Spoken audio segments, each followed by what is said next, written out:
हाँ जी, नमस्कार, स्वागत है आपका। मैं हूं गौतम सिंह। मैं हूं मनु। और आज हम डिस्कस कर रहे हैं स्टॉक मार्केट इश्यूज़ जो कि यूक्रेन की वजह से हो रहा है। रशिया और यूक्रेन कॉन्फ्लिक्ट की वजह से स्टॉक मार्केट जो डाउन जा रहा है।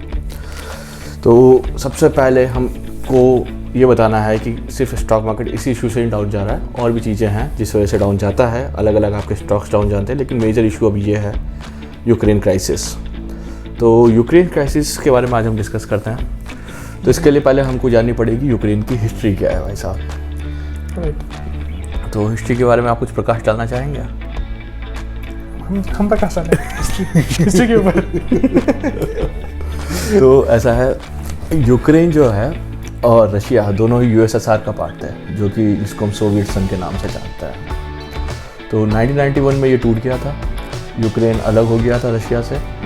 और यूक्रेन की जो ज्योग्राफिकल लोकेशन है वो एक तरफ उसका यूरोप पड़ता है, वेस्ट में, ईस्ट में रशिया पड़ता है, बीच में वो दबा पड़ा है।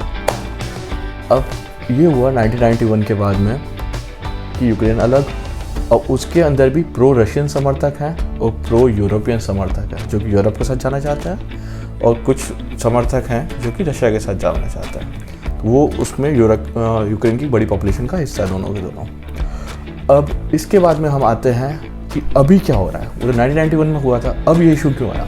तो इसके लिए हमको पीछे जाना पड़ेगा 8 साल पहले, 2013-14 के अंदर।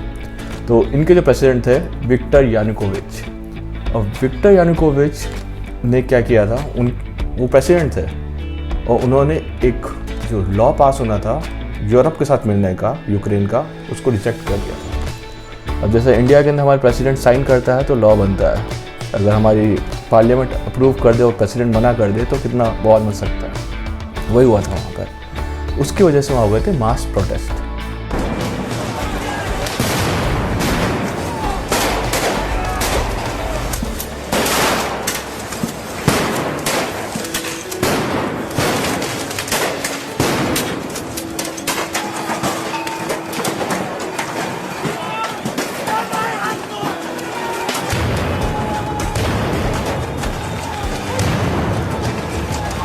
जब मास प्रोटेस्ट हुए तो जो लोग चाह रहे थे यूरोप के साथ जाना, कि भाई आपका जो यूक्रेन है वो यूरोप के अंदर उसके इकोनॉमी और उनके सैंक्शंस हैं, इकोनॉमिक सैंक्शंस तो यूरोप के साथ लग जाए, वो नहीं लग पाए इस वजह से। और कुछ समर्थक प्रेसिडेंट के भी थे। अब इस वजह से जब मास प्रोटेस्ट हुए तो इनकी सरकार गिर गई। अच्छा, ये था पहले कि ये जो हमारे प्रेसिडेंट थे यानुकोविच, इन्होंने यूरोप के साथ इंटीग्रेशन रिजेक्ट ही क्यों किया? पर वैसे तो यूक्रेन वैसे ही यूरोप का पार्ट है। अब उन्होंने रिजेक्ट इसलिए किया क्योंकि उनके ऊपर हाथ था रशिया का। अच्छा, वो रशिया के समर्थक हैं। वो रशिया के समर्थक थे। वो उन्होंने बहुत डिप्लोमेटिकली खेला ये। उन्होंने खेलते हुए ये किया कि सारी चीज़ों से हम एग्री कर रहे हैं यूरोप की, लेकिन कुछ इकोनॉमिक कंडीशंस हैं वो हम सेटिस्फाई नहीं कर रही, इस वजह से हम उनको मना कर रहे हैं। उन्होंने डिप्लोमेटिकली खेला, ऐसे अब्रप्टली मना नहीं किया।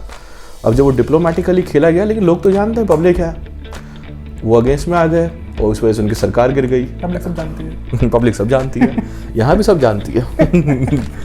फार्म लॉस क्यों वापस लिए गए, सब कुछ पता है वैसे पब्लिक को। लेकिन चलिए इंडिया से बाहर निकलता है, वापस आए थे यूक्रेन पे। तो अब वहाँ पे ये हुआ है कि 2014 के अंदर उनकी सरकार गिर गई और उनको देश छोड़ के भागना पड़ गया प्रेसिडेंट को। अब जब ये सब हो रहा था तब प्रेसिडेंट के समर्थक उनके साथ में आ गए थे रशिया, और जो उनके अगेंस्ट में प्रोटेस्टर्स थे उनके साथ में आ गए यूएस और यूरोप। अब जब सरकार गिर गई उनकी, तो उसके बाद में नई सरकार बनी और उसने यूरोप के साथ में इकोनॉमिक संधियाँ करी। चलो वो एक अलग चीज़ है। लेकिन सरकार गिरने के 1 महीने बाद ही 2014 में व्लादिमीर पुतिन ने क्राइमिया करके जो एरिया है उनका, उसको ऊपर चढ़ाई चढ़ दी और उसको अपने कब्जे में ले गया। और वो जो है वहाँ पे भी उनके प्रो समर्थक बहुत ज़्यादा थे। अब इसके बाद में एक चीज़ और हो जाती है कि 2014 के अंदर ही जो उसके अंदर भी अब अलग अलग ग्रुप्स हैं यूक्रेन के अंदर, जो जैसे मैंने बताया कि उनके अलग अलग समर्थक हैं। रशिया के समर्थक है, यूरोप के समर्थक है। डिवाइड करो यूक्रेन को, तो ईस्ट यूक्रेन, ईस्ट मतलब 25% of the east Ukraine is pro Russia, क्योंकि रशिया टच करता है। और जो वेस्ट यूक्रेन है वो पूरा वो है कि वो रशिया के अगेंस्ट है, वो यूरोप को टच करता है। राइट।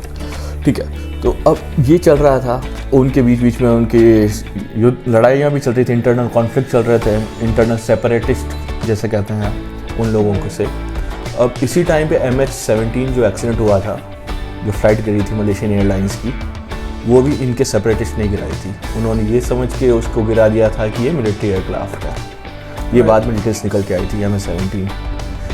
ओके, तो ये भी सबको याद होगा कि एक मलेशियन एयरलाइन का प्लेन एक उनका कोई समंदर में खो गया था, दूसरा वहाँ पे गिर पड़ा था। उस टाइम काफ़ी दिनों तक न्यूज़ चैनल में चला था, आसमान खा गया, धरती निकल गई, कहाँ गया प्लेन।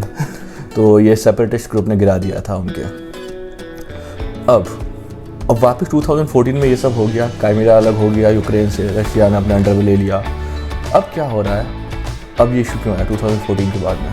2022 में 2014 में ये सब हुआ, उसके बाद जब ये हुआ ना, उसके बाद पहली बार यूक्रेनियन आर्मी एक्टिव हुई थी। तो मतलब यूक्रेनियन आर्मी इग्नोर कर रही थी प्रो रशियन जो प्रोटेस्टर्स थे ना, कि रशिया के साथ रहना चाहिए था, उनको इग्नोर करती थी। लेकिन जब उन्होंने मलेशियन एयरलाइन गिरा दी, उसके बाद ये यूक्रेनियन आर्मी थोड़ी एक्टिव हुई, प्रोटेस्टर्स को ढूंढा और मारना शुरू किया। तब जाके फिर रशिया धीरे धीरे वापस एक्टिव होना शुरू हुआ इस एरिया में, क्योंकि उसके बाद में इनको वर्ल्ड का सपोर्ट भी मिल गया था। और इस टाइम पे वो भी जिनका यानुकोविच था वो भी भाग गया था, वो सब जा चुका था, क्या छोड़कर रशिया सेटल डाउन हो गया वो। हाँ, तो इसके बाद में क्या किया वर्ल्ड ने US यूरोप ने सैंक्शंस लगा दिए, एम्बागोस लगा दिए, इकोनॉमिक सैंक्शंस, जिससे कि आपका बिजनेस डील्स वगैरह नहीं हो सकती हायर लेवल पे।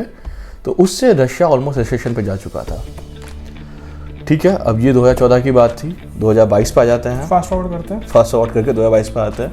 लेकिन 2022 पे आने से पहले आपको नेटो के बारे में समझना पड़ेगा। नॉर्थ अटलांटिक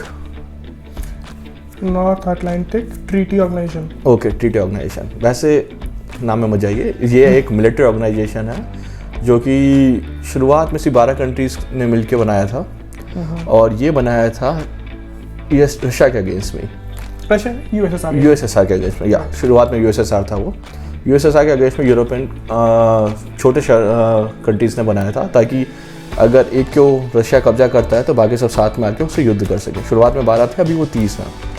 अब ये है कि अगर इन 30 कंट्रीज जैसे 30 हैं, उन 30 कंट्रीज में से किसी भी एक कंट्री के अगेंस्ट कोई भी कुछ करेगा तो बाकी 30 वो अटैक बाकी 30 कंट्रीज में भी माना जाएगा। और ये है कि अगर वॉर स्टार्ट होता है तो 30 कंट्रीज ऑटोमेटिकली इन्वॉल्व है, ऑटोमेटिकली एक के ऊपर हमला मतलब सबके ऊपर हमला बराबर माना जाएगा। तो अब वापस आते हैं 2022 पे एग्जैक्टली, क्योंकि यूक्रेन नेटो का पार्ट होने जा रहा है। सिंस यूक्रेन अगर नेटो का ऑफिशियल पार्ट हो जाता है और उसके ऊपर रशिया वापस चढ़ाई करके कोई पार्ट उठाता है, तो बाकी कंट्रीज़ को उसके साथ आके युद्ध करना पड़ेगा रशिया से। एग्जैक्टली। तो रशिया वो नहीं चाहता। रशिया ने क्लियरली सब कंट्रीज़ को बोल दिया है कि जो कंट्रीज़ यूएसएसआर से टूटने के बाद निकले हैं उनको नेटो अपना पार्ट ना बनाए। एक और कंट्री बेलारूस भी है।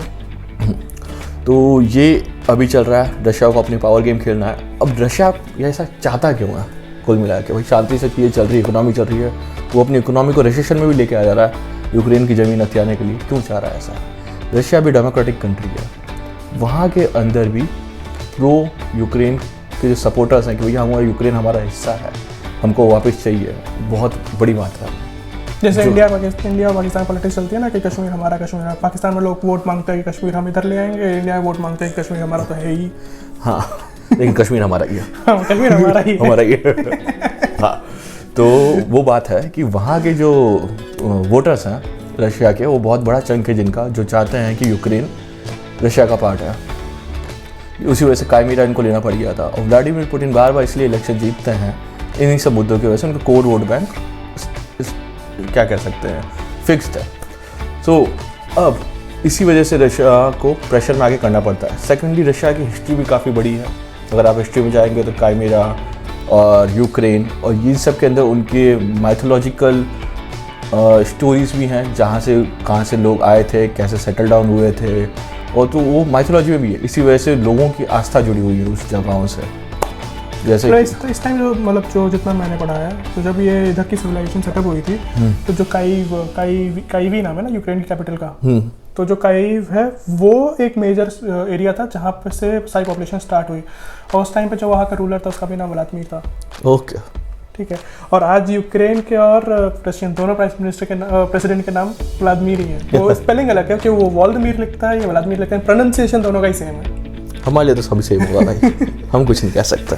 तो ये हिस्ट्री के कनेक्ट करते हैं कि वो जो उस टाइम पे जो एरिया था यूक्रेन का, उसको भी रूस बोलते थे, नॉट रशिया, रूस बोलते थे।